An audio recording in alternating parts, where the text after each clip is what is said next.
Big voice को जोड़ते हैं हमारे साथ डायमेंशंस कॉर्पोरेट फाइनेंस सर्विसेज के मैनेजिंग डायरेक्टर अजय श्रीवास्तव भी जुड़े हैं हमारे साथ। Ajay ji, good morning. Good morning बाजार अनुज। की लग रहा है सभी टेंशन खत्म हुई, एक एक करके वेल, सब नॉर्मल हो गया। वैसे भी हमारी बाजार काफ़ी रेजिलिएंट थे। आप देखें तो पिछले कुछ दिनों में टैरिफ जो लो थे 22-21,900, वहाँ से हम ऑलमोस्ट 24,600 पर अब आ चुके हैं। क्या मार्केट में और भी जगह है अभी वापस ऑल टाइम हाई तक जाने की? देखिए इस समय तो नहीं है, इस समय बिल्कुल भी नहीं। हमारे हिसाब से तो आज की जो मार्केट का उछाल है, it's a good relief rally जो हमको मिली अनुज जी। बिकॉज इसके अंदर में जो आज जो डेवलपमेंट्स हुए हैं पिछले 1-10 दिनों के अंदर में, उसमें अब दो तीन चीजें बहुत इंपॉर्टेंट आती हैं। एक है कि इंडिया का डिफेंस बजट बढ़ के रहेगा, उसमें कोई दो राय नहीं है कि उनको एलोकेशन बढ़ानी पड़ेगी। बिकॉज काफी चीजें अच्छी हुई हैं, काफी वीकनेसेस भी हुई हैं, और उसको सपोर्ट करने के लिए अब रैशनल भी है कि इंडिया का बजट बढ़ेगा। तो चाहे कैपेक्स कम होगा, चाहे सेस लगेगा, कुछ ना कुछ तो होगा इस मार्केट में, अगर गवर्नमेंट को एक मेजर पुश देना है डिफेंस को। उसको देखते हुए कि जो हमारी एक्सपेक्टेशंस की गवर्नमेंट की स्पेंडिंग बढ़ेगी या कैपेक्स बजट बढ़ेगा या प्राइवेट सेक्टर कैपेक्स बढ़ेगा, उसमें इस समय तो मुश्किल है। अब चाहे होटल ले लीजिए, रेजिडेंशियल ले लीजिए, एविएशन ले लीजिए, जितनी भी आपकी आज की तारीख में प्रॉब्लम्स आई हैं, ये पिछले डिसलोकेशन हुई है, उसका इम्पैक्ट फाइनेंशियल्स पे आएगा।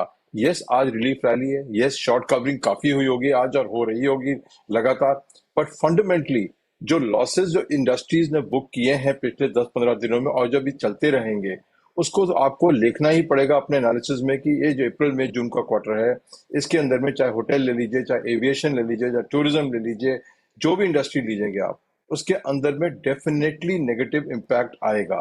तो यूफोरिया बहुत है, शॉर्ट कवरिंग बहुत है, बट टेम्पर करके चलिए कि जो हमारी डिमांड लॉस और जो एक्सपेक्टेड हमारे हिसाब से डिफेंस बजट इंक्रीज है देखते हुए, आप अपना आज की तारीख में तो खरीदारी को टेम्पर ही रखिए।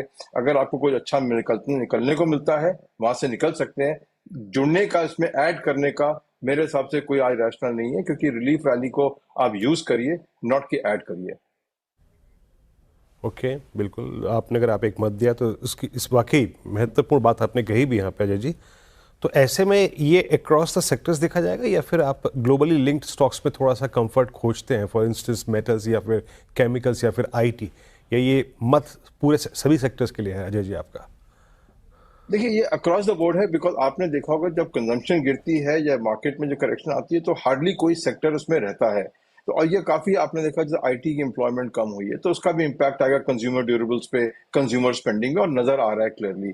अगर होटल इंडस्ट्री में वीकनेस आएगी, तो होटल इंडस्ट्री तो मास एम्प्लॉयमेंट है, कंजम्पशन करती है, फ्रूट्स एंड वेजिटेबल्स खरीदती है रोज, उसमें भी कमजोरी आएगी। एविएशन इंडस्ट्री रुकती है, तो जो फ्लाइट खाली चली गई या फ्लाइट नहीं गई, उसका तो आपका रेंटल का, एयरपोर्ट का लॉस बुक होके रहेगा। तो इसको देखते हुए डिमांड की वीकनेस और जो स्ट्रेटेजिक इंपेरेटिव्स हैं इंडिया के, लोगों को उम्मीद है कि नॉर्मलसी ऐसी ओवरनाइट हो जाएगी, बट एक चीज है, थ्रेशोल्ड भी बढ़ गई है आपकी एस्केलेशन की। और हादसे होते रहते हैं इंटरनेशनली, ये किसी कंट्रोल में भी नहीं हो सकते हादसे। इंडिविजुअल भी कुछ रेकलेस एक्ट कर सकते हैं। उसको देखते हुए आज की तारीख में मैं कहूंगा अपने पोर्टफोलियो को थोड़ा सा रोबस्ट रखिए, थोड़ा सा कैश रखिए। और आपको इतनी अच्छी अपॉर्चुनिटी दी है मार्केट ने, इतना बढ़िया रिलीफ रैली दिया है कि कई जगह बड़े एक्सपेंसिव स्टॉक से आप निकल सकते थे, उसमें आप कम कर सकते हैं या एडजस्ट कर सकते हैं पोर्टफोलियो को। और आपने आज देखा ही है कि इंटरनेशनल डेवलपमेंट कैसे तेज चल रही है। चाइना से अगर डील होती है, तो इंडियन फार्मा इंडस्ट्री को भी फर्क पड़ेगा, और जो लोकल उनकी रेगुलेशन जो आने आने वाली है अनाउंसमेंट ट्रम्प की, उससे फर्क पड़ सकता है। और आपने देख लिया फार्मा का इम्पैक्ट क्या होगा।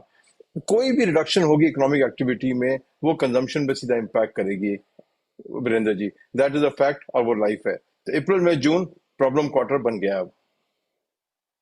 एक्चुअली फार्मा की आपने बात कर ही ली, तो इसको कैसे देखें, एज अपॉर्चुनिटी या थ्रेट?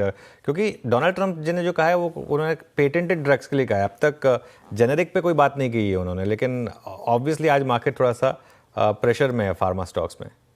देखिए, एक तो आपने आपने यू राइट, पेटेंटेड की बात करी है, बट जो फार्मा कंपनीज हैं यूएस के अंदर में या जो भी हैं, वो इतने आसानी से नहीं जाने देंगे अपने मार्जिन को, क्योंकि आरएनडी कम हो जाएगी। और अगर पेटेंटेड के ऊपर में प्रॉब्लम आई है, तो फिर आरएनडी एक्टिविटी भी कम होगी, और जो इंडिया का आउटसोर्सिंग है वो भी कम हो जाएगी। ये भी आप उसके डायरेक्ट इम्पैक्ट है।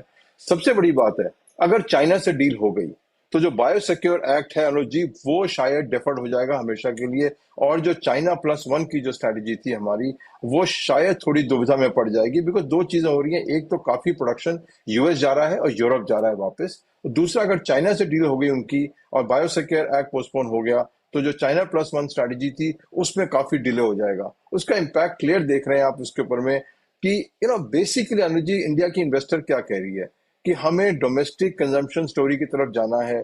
जहां जहां कंपनीज एक्सपोर्ट कर रही हैं, वहां से हमें अपना पैसा निकाल के डोमेस्टिक स्टोरी पर डालना है, जहां पे हमें ग्रेटर कॉन्फिडेंस है। ब्रॉडली स्पीकिंग, ये मार्केट की अब रुझान हो गई है कि एक्सपोर्ट ड्रिवन कंपनी बहुत वोलेटाइल एनवायरनमेंट में है, उनसे निकाल के आप डोमेस्टिक इंडस्ट्री में आ जाइए जहां पे कम वॉलेटिलिटी है। तो अजय जी, ये डोमेस्टिक का अगर आप नाम लिया तो मेरे जहन में एक स्पेस और आता है, that's real estate and real estate ancillary and to provide finance for that HFCs। ये 3 सीक्वेंस में आपको कुछ पसंद है क्या इसमें? रियल एस्टेट में बिल्कुल भी नहीं, मार्केट एकदम टॉप पे है, रियल एस्टेट प्राइसेस एकदम टॉप पे है, इसके ऊपर जाना बहुत ही मुश्किल है। बल्कि उसके ऊपर में अगर आप देखेंगे वीरेंद्र जी, चाहे गुड़गांव, बॉम्बे या बैंगलोर कहीं भी देख लेंगे, रीसेल मार्केट काफी आज की तारीख में बढ़ चुकी है और उसमें डिमांड कम होती जा रही है धीरे धीरे। तो आप देखेंगे अगले 1 साल के अंदर में रियल एस्टेट के अंदर में जो करेक्शन आएगा या स्टेबलाइज हो जाएंगी प्राइस, दो में से एक चीज होगी। तो अब इसके ऊपर बढ़ना बहुत मुश्किल है। तीसरी बात, जब इकोनॉमिक एक्टिविटी इतनी वोलेटाइल होती है तो लोगों की कंपल्शन है जो खरीदने की और लोन लेने की, वो भी कम हो जाएगी। और आप ये देखेंगे इस साल के अंदर में कि अगर आपको अनसर्टेनिटी आप फार्मा में हैं या टेक्नोलॉजी में काम करते हैं, होटल में काम करते हैं, एविएशन में काम करते हैं, आप अपना वो कमिटमेंट जो लॉन्ग टर्म कमिटमेंट है मकान का, थोड़ा सा रुकेंगे टू सेइंग यार एक बार देख तो लें कि हमारी एम्प्लॉयमेंट की क्या प्रोस्पेक्ट है, हमारी जॉब की क्या प्रोस्पेक्ट है, बिफोर वी कमिट। तो आई थिंक रियल एस्टेट हमारे हिसाब से हैज सीन द पीक। अब उसके ऊपर में और पीक आना बहुत मुश्किल है इस बाजार के अंदर माहौल में। इंटरेस्ट रेट कम हो रहे हैं, उससे डिमांड बढ़ सकती है, बट वो है मिडिल सेगमेंट की। जो लग्जरी सेगमेंट जो बढ़ते जा रहा था, वो आई थिंक अब वो थोड़ा सा रुकेगा। और ये भी समझ लीजिए वेल्थ इम्पैक्ट भी आ रहा है मार्केट में। जो हमने करोड़ों रुपए के प्रॉफिट पर लोग बैठे थे, उनके लिए खर्चना बड़ा आसान था कि आपने खरीद दिया लाख रुपया, 5 लाख रुपया रोज का, 10 लाख रुपया प्रॉपर्टी खरीद ली। अब जो मार्केट रिटर्न्स नीचे आ गई हैं, उससे आपकी वेल्थ भी नीचे आ गई है, आपकी मेंटालिटी भी आ गई है कंजर्वेशन की। लास्ट ईयर मेंटालिटी थी स्पेंड, आज की मेंटालिटी है कंजर्व। और जब कंजर्व होती है तो आप फिर कंजर्व करते हैं, फिर सेविंग की तरफ जाते हैं या उन इंस्ट्रूमेंट की तरफ। तो मेरे हिसाब से ये साल डिफिकल्ट रहेगा, बिकॉज वेल्थ इम्पैक्ट लोगों का फर्क, उनकी मेंटालिटी पे फर्क करेगा कि यार कमिट करें, बड़े खर्चे को नहीं करें या अभी रुक जाएं। बिल्कुल सही बात कही आपने अजय जी, और थोड़ा ज़रूरत भी थी, थोड़ा सा एक ऐसी एक चेतावनी तो मैं नहीं कहूँगा, लेकिन थोड़ा सा एक कंट्रोल भी किया जाए इस मतलब पूरी तेज़ी के माहौल में। तो थैंक यू सो मच आज हमारे साथ जुड़ने के लिए और इन सब टॉपिक्स पर बात करने के लिए। चलिए काम